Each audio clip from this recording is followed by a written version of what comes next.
নেপাল চীন সীমান্তে ৭.১ মাত্রা শক্তিশালী ভূমিকম্পে বিধ্বস্ত হয়েছে ৩,০০০-এরও বেশি বাড়িঘর। এ ঘটনায় মৃতের সংখ্যা বেড়ে দাঁড়িয়েছে ১২৬ জনে। আহত হয়েছেন অন্তত ১৮৮। ধ্বংসস্তূপের নিচে আটকা পড়াদের উদ্ধারে কাজ চালাচ্ছে উদ্ধারকারী দল। তীব্র ঠান্ডায় উদ্ধারে কাজ চালানো কঠিন হয়ে পড়েছে। চীনের তিব্বতের প্রত্যন্ত অঞ্চলে ভয়াবহ ভূমিকম্পে ধসে পড়েছে কয়েক হাজার ঘরবাড়ি। ধ্বংসস্তূপের নিচে আটকা পড়া ব্যক্তিদের উদ্ধারে কাজ করছে উদ্ধারকর্মী দল। তবে তীব্র ঠান্ডায় ক্রমেই কঠিন হয়ে পড়ছে উদ্ধার কাজ। ভূমিকম্পের সময়েই নেপালের সীমান্তবর্তী এই অঞ্চলের তাপমাত্রা ছিল হিমাঙ্কের নিচে। সময়ের সাথে সাথে তাপমাত্রা আরও কমছে। এদিকে তীব্র ঠান্ডায় রাতে তাপমাত্রা আরও নেমে যাওয়ায় খোলা আকাশের নিচে অবস্থান নিয়েছে বাড়িঘর হারানো মানুষগুলো।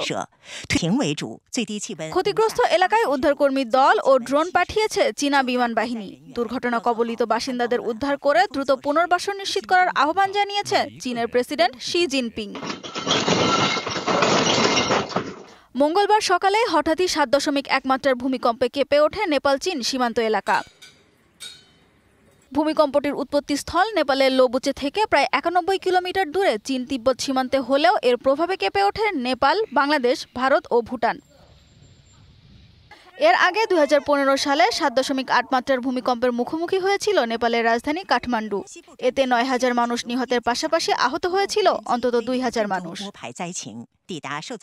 সানজিদা ইসলাম তন্নি, ডিবিসি নিউজ ডেস্ক।